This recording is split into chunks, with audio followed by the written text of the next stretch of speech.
বাড়িতে কেউ আছেন? বাড়িতে কেউ আছেন?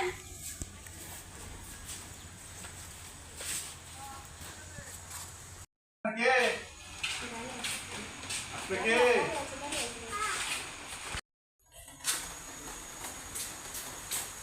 দরজাটা খুলেন। আপনি কে?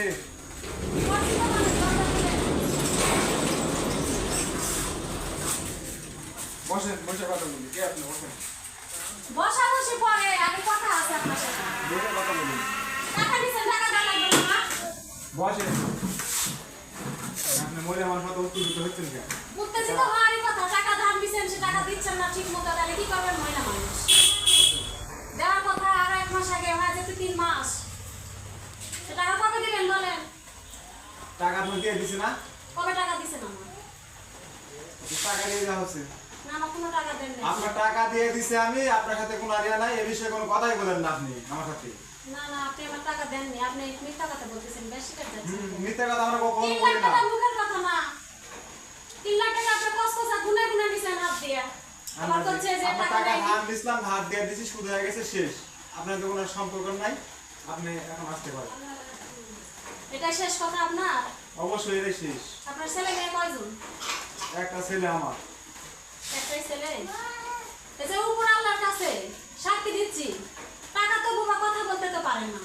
তা আপনার ছেলে যেন সঙ্গে সঙ্গে এই মুহূর্তে যেন বোবা হয়ে যান যায়। আপনার কথা কার্যকারিতা হবে। কার্যকারিতা হবে না দেখি, আমি যদি সত্যি যদি কথা যদি বলা দিই তাহলে অবশ্যই আমার কথা কার্যকারিতা হবে।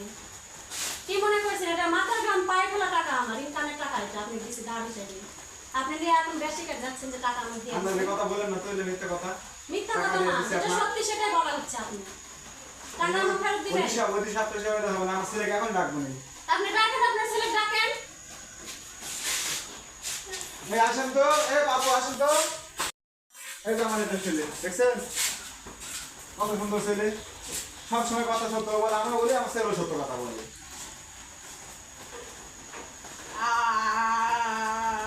এটা দেখছেন আল্লাহর মার সঙ্গে সঙ্গে আল্লাহ দেখতে পাচ্ছেন? এমনিতে এই সমস্যা হচ্ছে। টাকা নিছেন, টাকা বোবা কথা বলতে পারে না, সেটা আপনার ছেলের উপরে যা করছে, অভিশাপ করে করছে।